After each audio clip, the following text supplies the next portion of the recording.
Well, it's finally happening. The market's reacting in the way that we were expecting.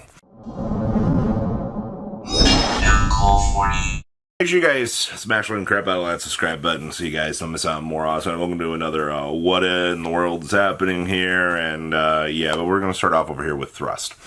So yes, I am extremely dead on the inside. I'm tired. It's been a very long, good couple days, but Thrust, the community has started to kind of lean towards the discussion of, is Thrust finally ban-worthy? You know, is being able to play one-up trap cards like Dimensional Barrier, Destructive Daruma Cannon, different Dimension Ground. Is this one of those, you know, things that we need to go on? And we've seen Thrust kind of turn into one of the most broken cards that, you know, you kind of seen in the modern era out here, which has kind of been tipping not only the market, but, you know, a little bit of the panic buying and a little bit of the panic selling, which I know it's very unusual that you could have both of these, because you got people out here that are going, well, I need to buy these in order to have them. You got the other people over here that are freaking out going, well, this card could just get banned on the next list, so I may as well sell now and optimize, you know, my maximum cash flow. So you got the cycle going like this, is, you know, everybody's spinning around, kind of deciding on whichever thought process they want to go down. No matter which side of the equation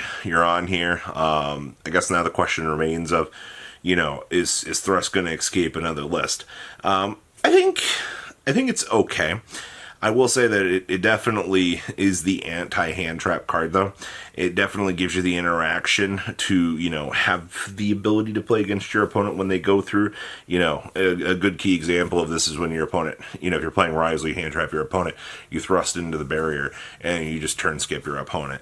And all your opponent was doing was attempting to play the game. It's the counter to the counter. The card's incredibly broken right now based on that. We've seen this card's, you know, place in the past, but right now, it's definitely a lot more apparent that this card is way better than you actually imagine. So yes, the market is knee-jerking really hard on that. Shizuku. This is freaking hilarious, evidently. I guess the Platinum Secret Rare Shizuku alt art is as much as the Quarter Century alt art. Now, I made a video the other day talking about, what was it, Shizuku's, I believe, hit $22, $23 right now.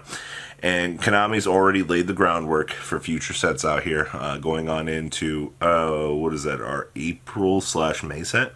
Konami's already said, hey, you know, there's going to be support in here for Sky Striker and Fallen of Albaz. We've already gone down the whole dance of, you need to be watching Sky Striker and Fallen of Albaz cards, because all it's going to take is one thing. And when the market gets a chance to look at certain things like Shizuku out here, who's $20 for a supposed higher rarity, Konami's already said we're not reprinting Quarter Centuries out here. Guess what is happening? Up, up, up, up, up we go. I'm still not rushing out and picking up Shizuku's at all. The alt art is cool, but I don't know, man. You've got, it's really coming down to the argument of what is going to be deemed the highest rarity to you at this point. I know it's such bullshit to have to go, well, is the OG Ultimate Rare from the OTS pack, or is the Quarter Century it's never going to get reprinted, is that the higher rarity? You know, you've got a lot of internal discussion to make with this, but for now, with the accordance of following the pattern and what Konami has already said themselves, yeah, of course this stuff's going to go up. People don't want to get FOMO'd right now. And I don't really blame people either. $20 high rarity cards is always going to look very, very inviting. That's just how it is, man. $20 is a lot easier to invest than $100. Like, it's one of those things, even if they're just going after one. Heretic Heavenly Spheres, a Quarter Century. I don't know why this one surprises anybody out here. How many dragon decks do you have coming down the pipeline out here? Dragon Rulers, Dragon Maids. Those are two of the big ones. Who knows? We could get another exclusive Dragon archetype, you know, or support for another one out here. You know, you've still got Dragon Link, you know, rolling around out here. You got the Red Eyes Darkness Metal Dragon stuff going on right now. To be a dragon duelist right now is absolutely insane, and Spheres has really been recognizing this right now. Actually, the community right now, it's really, I'm genuinely impressed by how excited people are over Dragon Maids in general right now. And I guess this is one of those things that you kind of underestimate the waifu tax in this game, because you're like, well, everybody's already picked up their waifu stuff, it'll be fine, things will calm. No, will not. You've got so much dragon propulsion here on the secondary market. Like, it is just impressive to me. I really underestimate people out here with waifus. I guess two things you should never underestimate in this game: light and dark hype and dragons.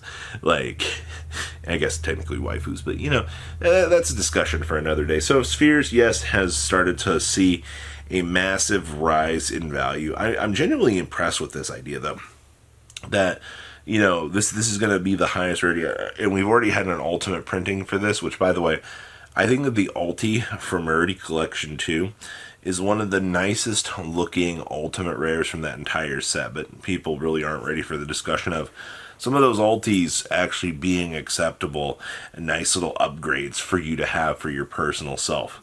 Dominus Purge. Why do people doubt Blue Eyes at this point, man? We're like 800 videos into me going, hey guys, like, why have you not looked at Blue Eyes cards yet? Well, the market's looking at Dominus Purge right now, and they're eating this garbage up, man. Like, Dominus Purge has no business being eaten up at the rate it has. But Konami's less likely to reprint this before the tins this year because, well, I hate to tell you this. The card was very, very cheap. I almost kind of wonder if that's the reason why the Perulia might dodge the first initial reprint hype wave out here, because you look at Dominus Purge and you were like, okay, well, this card started it. Man, was Purge was like $10 when it first came out, and nobody wanted it. I picked up sets, and now you're looking at one of the more expensive cards out here in the set. So Blue Eyes hype for sure. You've got a lot more people that just kind of believe in the card as an acceptable thing. We've also got more people that have been playing Purge in combination with Ash Blossom, which, by the way, so many people told me I was a complete and utter idiot for. And I was like, but this is Thunder King Ryo logic from back in the day. You're still going to play Thunder King Ryo and Duality in these decks, even if there's a confliction, because, gosh darn it, if you need that power card first and then you draw the duality, that's just, it happens.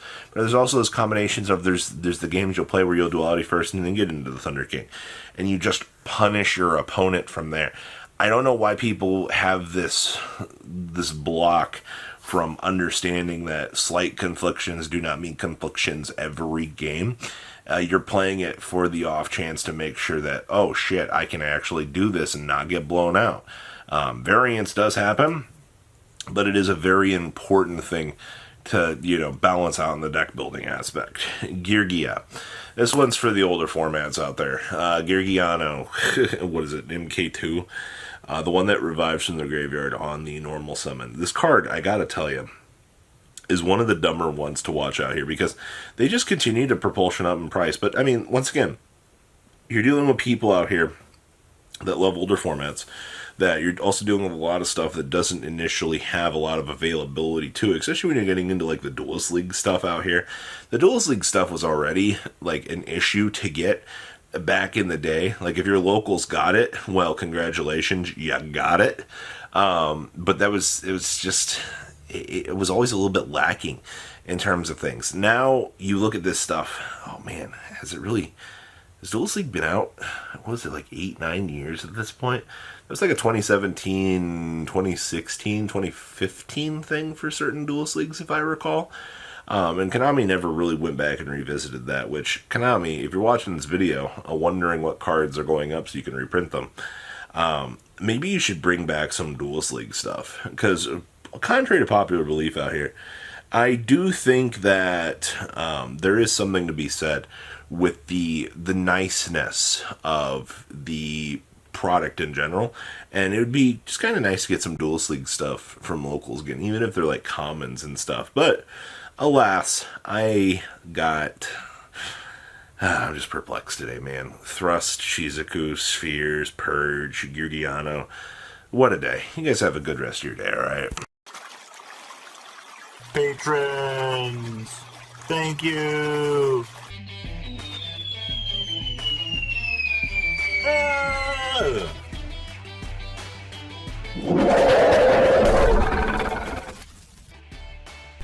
Thank you so much for watching. Check out these other videos.